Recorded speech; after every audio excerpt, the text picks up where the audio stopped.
Hello guys, welcome back to the channel. स्वागत है आपका रिव्यू विद आकाश शर्मा में। आज हम जो कार रिव्यू करने वाले हैं वो है कार।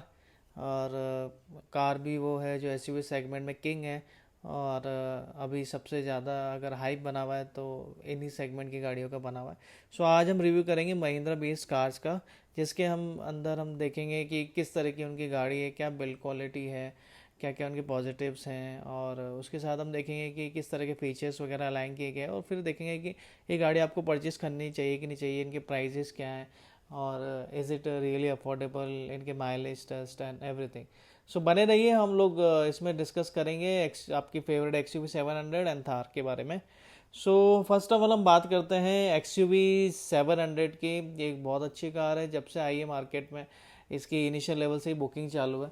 और सबसे अच्छी बात है, ये इंट्रोडक्टरी प्राइस 12 लाख पे शुरू हुई थी, जो आज बढ़ के 13 और ऑनवर्ड्स हो चुकी है। एंड इसके अंदर काफ़ी सारे वेरिएंट्स आते हैं। इसका बेस वेरिएंट है जो एम एक्स वेरियंट है, वो चालू हो जाता है यू कैन से अप्रॉक्स 13 लाख तक से। एंड बेस वेरिएंट में आपको ऑलमोस्ट सारी चीज़ें मिल जाती है। इसके अंदर म्यूजिक सिस्टम हो जाता है, 8 इंच का टच स्क्रीन डिस्प्ले मिल जाता है, और बाकी आपने देखा होगा इसके अंदर सारे फीचर्स आपको मिल जाते हैं।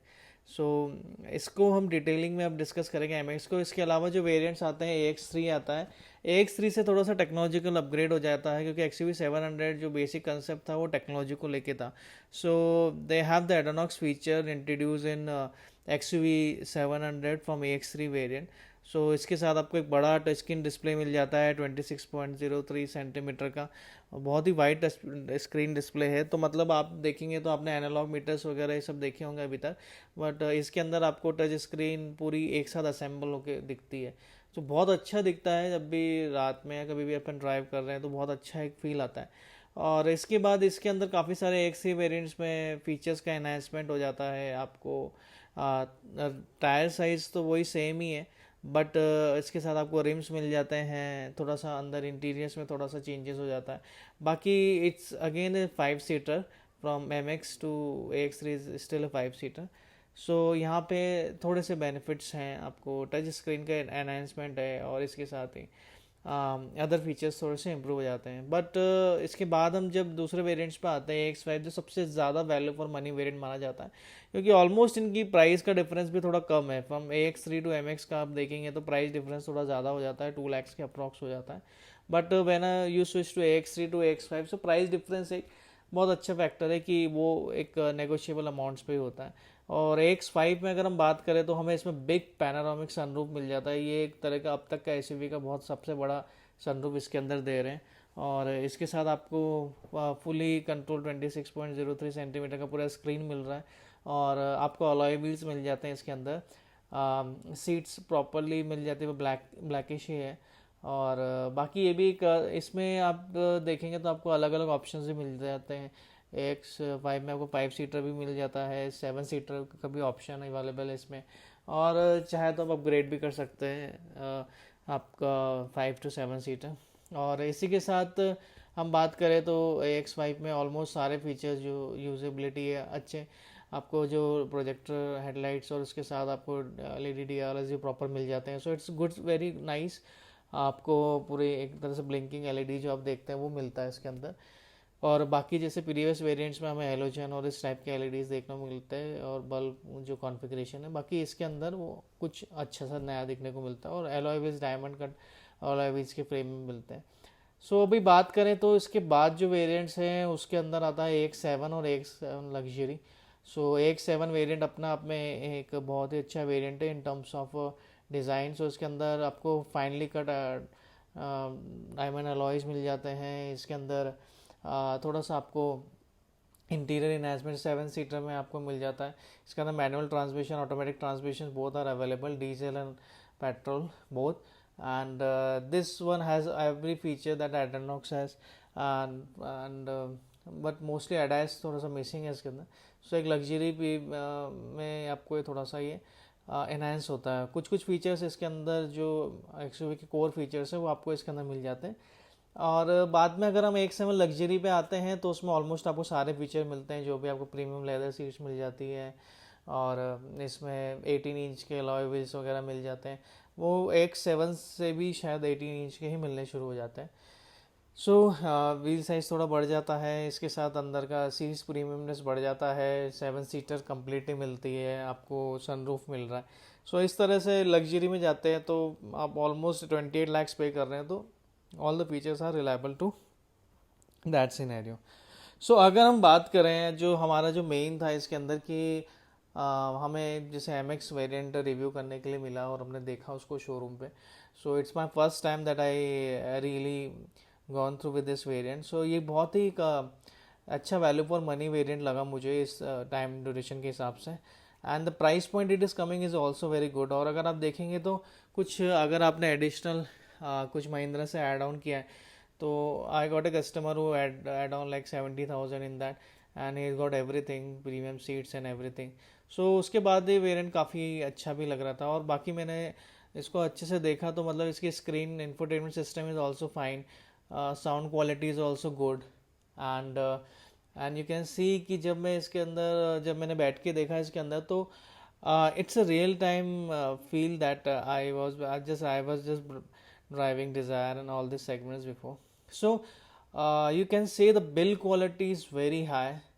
मतलब आप जब आगे से भी देखेंगे गाड़ी को तो ऐसा बड़ी सी गाड़ी दिखती है पूरी, और बहुत ही स्ट्रॉन्ग फीलिंग आती है। और मैंने गेट्स को बार बार ओपन क्लोज कर करके देखा तो गेट्स में जो हैवीनेस है वो बहुत ही अच्छी एक प्रीमियम गाड़ी का फील देती है। और उसके बाद जब मैं अंदर इसके अंदर बैठा और console is also very good, odometers everything is fine and you can see the touch screen is also fine.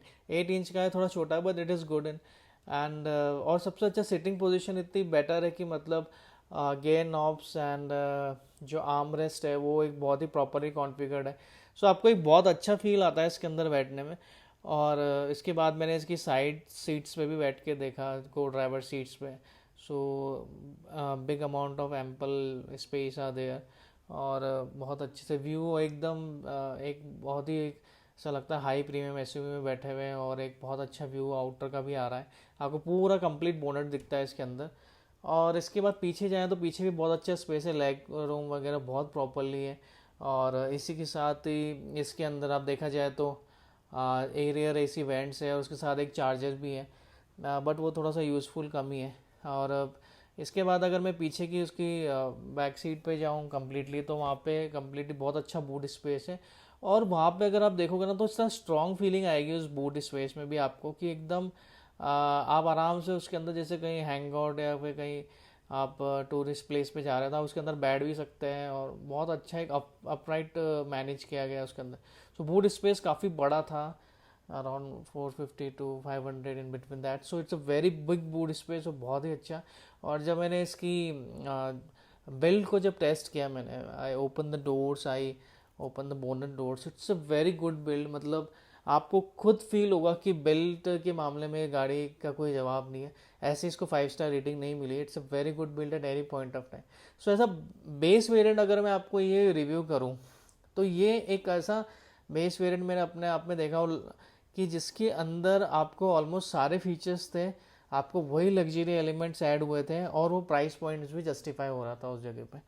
और टायर साइज़ भी अप्रॉक्सीमेटली वेरी गुड, 17 इंचेस के अराउंड टायर साइज़ हैं जो ऑलमोस्ट X5 तक वही चलते हैं। बस इसके अंदर मिसिंग फीचर्स है, जैसे आपको सनरूफ चाहिए या फिर आपको अलॉय व्हील्स डायमंड कट चाहिए या फिर इस तरह के फीचर्स मिसिंग थे। और आपको हेलोजन लाइट्स के अलावा DRLs वगैरह इन सब का फीचर चाहिए तो वो था। और बाकी आपको एड्रोनॉक्स इसमें नहीं मिलेगा इस वाले वेरिएंट में, you get a simple thing.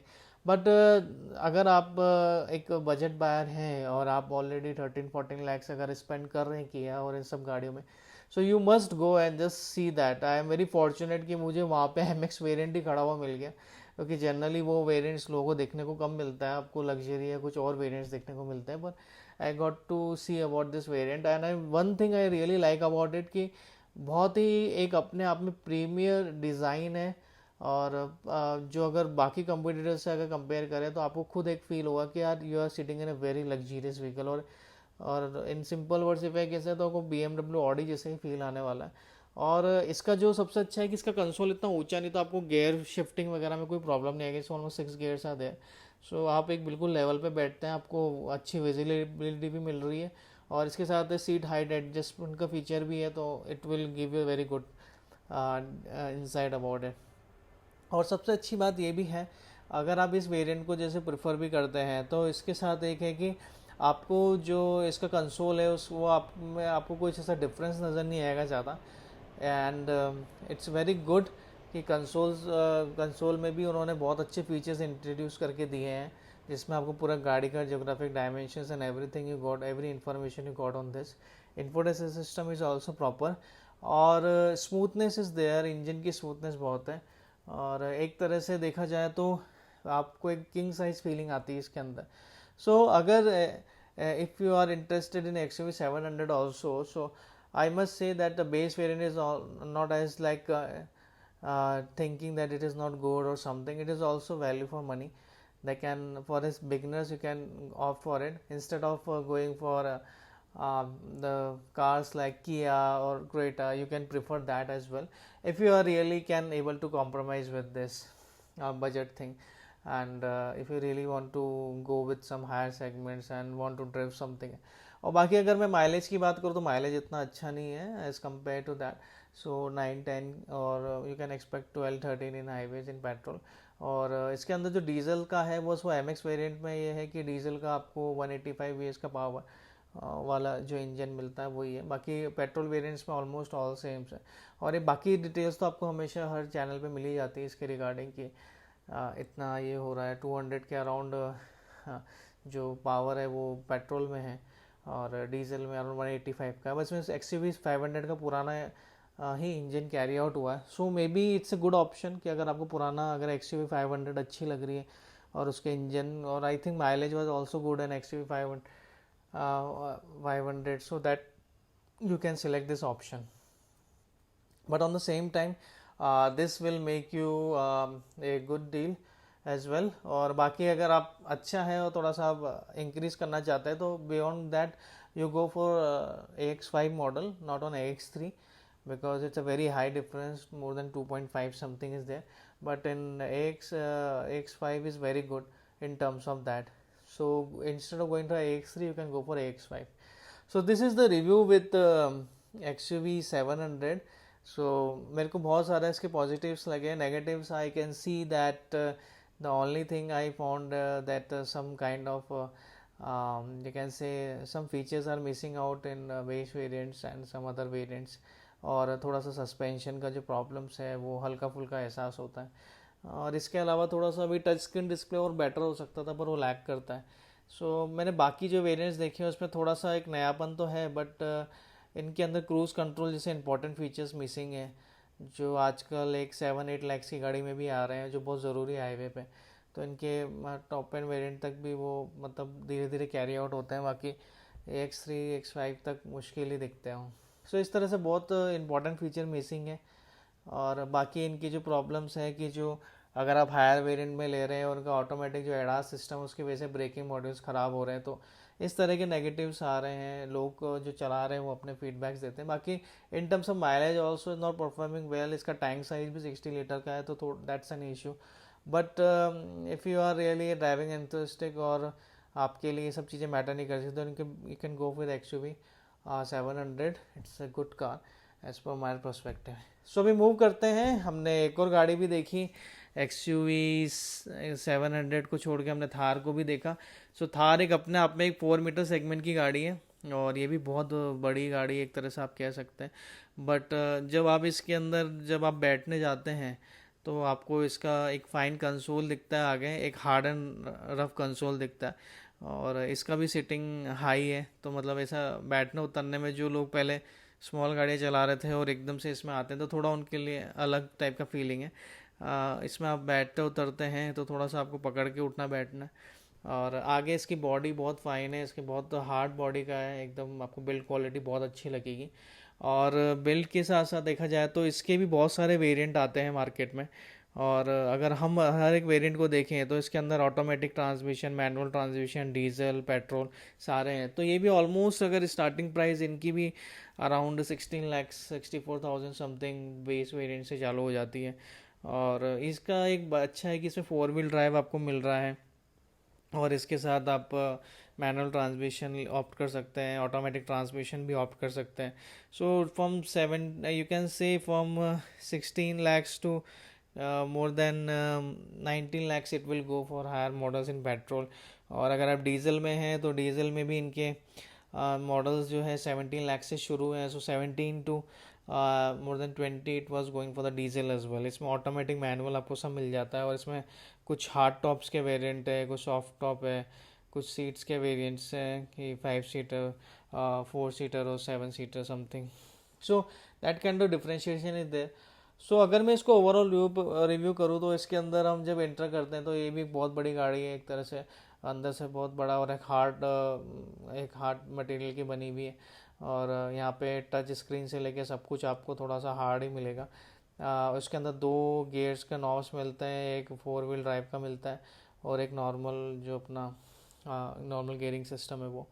और इसका टच स्क्रीन भी सही है, सब पूरा कम्प्लीटली डिजिटल नहीं है. So it's like an analog you can say. So इसके साथ ही मूवी काफ़ी इसके साथ ही ये थार काफ़ी मतलब एक तरह से आपको एक आउटस्टैंडिंग व्यू देती है कि आप इसके अंदर बैठते हैं और बाहर का आपको प्रॉपर व्यू वगैरह सब दिख रहा है. और मैंने इसकी पीछे की सीट्स पे जाके बैठने की कोशिश करी और फिर देखा तो it's really tough for the people to get in the back seat. और वहाँ पे थोड़ा सा आपको ये एग्जॉशन सा या थोड़ा सा आपको लगेगा कि एक तो घुसना भी मुश्किल है और फिर निकलना भी मुश्किल है. और आप एक्चुअली आप हाई एंड की गाड़ी पे बैठ रहे हैं तो इसके साथ ही उतरने चढ़ने में थोड़ी प्रॉब्लम है.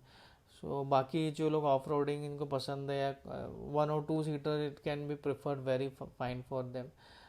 बैक सीट्स के बारे में ज़्यादा कुछ है नहीं, स्पेस कुछ है नहीं ज़्यादा, वुड स्पेस इसके अंदर. So it's a totally off roading car. और इसके टायर्स का साइज़ भी बहुत बड़ा है, 70-18 के अलॉयज आते हैं इसके अंदर और काफ़ी साइज़ बड़ा है. सो बाकी हर तरह से स्ट्रॉन्ग गाड़ी. It's a good tail lights are there और इसके अंदर अलग अलग से हेलोजन्स और DRLs एंड एवरी ऑप्शंस आते हैं. और इसके अंदर अच्छी बात है कि आप एसेसरीज की इसको अपग्रेड करके और भी एसेसरीज ऐड कर सकते हैं थार और इसके अंदर. So overall it's a good package. It's a सब 4 मीटर. सो 4 मीटर में आती है, बस हाइट इसकी अच्छी खासी है. So if you are really an enthusiastic for this kind of vehicles, so you can go for it. So overall बस मेरा यही था कि अभी इन दोनों की हाइप बनी हुई गाड़ी की. और ये गाड़ी काफ़ी अभी रनिंग भी है. It's almost 5 to 6 months they are starting with off. तो इन गाड़ियों में आपको यही है कि सबसे अच्छा आपको जो वेरिएशन मिलेंगे ऑटोमेटिक मैनुअल्स के, डिफरेंट कलर ऑप्शंस अवेलेबल है. हम बहुत अगर XUV और 700 को देखें और थार को, पर इन दोनों के कंपैरिजन अगर मैं करूँ तो अगर आपको रियली एक ऐसी व्हीकल चाहिए जो आप हाईवेज पे ज़्यादा रन कर रहे हैं या आप उससे मिनिमम कभी कभी ऑफ रोडिंग हो रही है, so you can go for XUV 700. और आपकी ज़्यादा ऑफ रोडिंग है और अगर आपको पसंद है एडवेंचर्स और थोड़ा सा ऊपर नीचे के रफ ट्रेन्स में जाना तो आपके लिए ये भी बेटर है. You can say the Thar is better, but for the family person it's really uncomfortable to sit in that. बहुत ऊंची हो जाती है और पीछे वाले लोग तो सीरियसली वो कैसे मतलब मैनेज करते हैं और you can see the lot of issues are there. So for that it's 1 or 2 people can easily communicate over there. And जो प्राइस सेगमेंट्स हैं इनके ऑलमोस्ट सेम ही आ रहे हैं. तो आपको अगर एज ए फैमिली पर्सनस की तरह को कार चूज़ करने को फॉर XUV 700 और आपको सिर्फ अपने लिए गाड़ी लेनी है और अपने शौक के लिए और maybe 2 or 3 friends can able to do go with it, so you can go for Thar. So for this whole review is to make understand that कि हम लोगों को, जैसे हम लोग ऑटो कार्स के मामले में देखा जाए तो हम लोग माइलेज को और बिल्ड्स को और बाकी चीज़ों को इतना धीरे धीरे करके हमारी इम्पोर्टेंस होती जा रही है, मिनिमाइज होती जा रही है. कई बार हमें माइलेज से ज़्यादा बिल्ड्स पे ज़्यादा हमारे को अच्छा लगता है. हम लोगों को अपग्रेड करना अच्छा लगता है खुद को. एक हाई स्टैंडिंग व्हीकल्स में कैसा फील होता है वो देखना अच्छा लगता है. हम सेडान में बैठ रहे हैं, हम हैचबैक्स में बैठ रहे हैं जैसे बलेनो या फिर डिज़ायर हो गई, और मारुति की गाड़ी से उठ के हम दूसरे वेरिएंट्स में जाते हैं तो उनके बिल्ड्स हमको ज़्यादा एक अट्रैक्ट करते हैं. सो ओवरऑल देखा जाए तो अगर एक XUV का अगर सेगमेंट्स अपराइज हो रहा है तो उसके अंदर कॉम्पैक्ट SUV भी है और नॉन SUVs भी है. So you can go for this Mahindra thing. It's a Indian brand and they are really going good with it. So आप अगर चाहते हैं कि थोड़ा सा मैं अपग्रेड करूँ अपनी लाइफस्टाइल को, थोड़ा सा अगर मैं माइलेज और इन चीज़ों से कॉम्प्रोमाइज़ कर लूँ, so this is also the best option. आपको एक अलग लेवल का कंफर्ट मिलेगा और आप खुद जाइए, इसको टेस्ट ड्राइव लीजिए, देखिए इसको प्रॉपरली, तब आपको चीज़ समझ में आएगी। आप इसको जितने भी रिव्यूज़ देखेंगे यूट्यूब पे, कहीं पे भी, किसी भी चैनल पे, आपको रिव्यूज़ में गाड़ी आपको कभी कभी छोटी भी दिखती, कैमरा भी इसको जस्टिफाई नहीं कर पाता है इसकी साइज़ और ये सब चीज़ों को लेके, पर आप वहाँ खुद जाइए, इसको फील कीजिए, इसको इसको टच करके देखिए। Even you can check the build quality, you can see there is a difference. So it's nothing worthless for this kind of segment कि यार this is quoting this price or something. So मुझे नहीं लगता कि they are very good with that pricing, और एक level पे Fortuner जैसे गाड़ी को भी compete करती हैं for initial level. So you can say that middle class can able to go with it if they really can able to make it out. जिनका बजट ऑलमोस्ट 15 lakhs और 16 lakhs, they can go for this base model also. This is very good for standards for beginning. और अगर आप थोड़ा सा और invest करेंगे तो X5 is very much better in that. अभी मैं आपको आगे के वेरिएंट्स इसलिए सजेस्ट नहीं करूँगा क्योंकि महिंद्रा वाले खुद कह रहे हैं कि उसमें बहुत इंप्रूवमेंट्स की ज़रूरत है और बहुत प्रॉब्लम्स आ रही है. उनके फीचर्स भी इतने सारे फीचर्स हैं पर वो इतने अच्छे वर्क नहीं कर रहे, लोग उसका यूज़ भी नहीं कर रहे. इसके कारण काफ़ी यूट्यूबर्स ने तो अपनी गाड़ियाँ जो अभी उन्होंने रिसेंटली ली थी उन्होंने अभी सेल कर दी. और बाकी इसके सस्पेंशन इशू किसी किसी को आते हैं, किसी किसी को नहीं आते. So I can't say much in to that, but overall this is good. और आप सच में, और दूसरी बात, अगर आप सच में एक ऑफ रोडिंग है और आपको वीकेंड्स पे बाहर निकलना है और मज़े करने फ्रेंड्स के साथ और ऐसे ऑफ बीट रोड्स पे जाना है जिसमें थोड़े चट्टान हो या फिर कुछ ऐसा ऊपर नीचे हो रहे हो, थोड़ा ऑफ रोडिंग का आपको मज़ा लेना है थोड़ा लाइफ में. और एक होता है कि आपके पास प्राइमरी एक ऑलरेडी व्हीकल है और आपको एक 4x4 चाहिए in budget segment, so you can go with the Thar. This is also the good option. So both options are clear, and I would suggest that you can go for any one of this. There are some positive and negatives in both of them, but still this is the good car and Mahindra are doing their best to offer a good place. और इसके साथ ही मैं आपको बताना चाहता हूँ, मैंने Scorpio N की भी बात करी थी. It's now they are doing training over there. They are sessions over there. Mahindra अपने गाइस को ट्रेन कर रही है इसके ऊपर, और as the feedback comes out that this is also very good car. So you can check it out on 27. Everything will be disclosed on 27. So wait for another 27th June for disclosing the Scorpion. You can go with that option also. और हो सकता है introductory price अगर उसकी 12 लाख से शुरू हो सकती है, so booking will be done and you get a very good deal for the Scorpio. And Scorpio में जो मिक्सचर आने वाला है वो थार और 700 दोनों का है. तो उसके कॉन्फ़िगरेशंस भी अवेलेबल है अभी रिकमेंडेड साइट्स पे.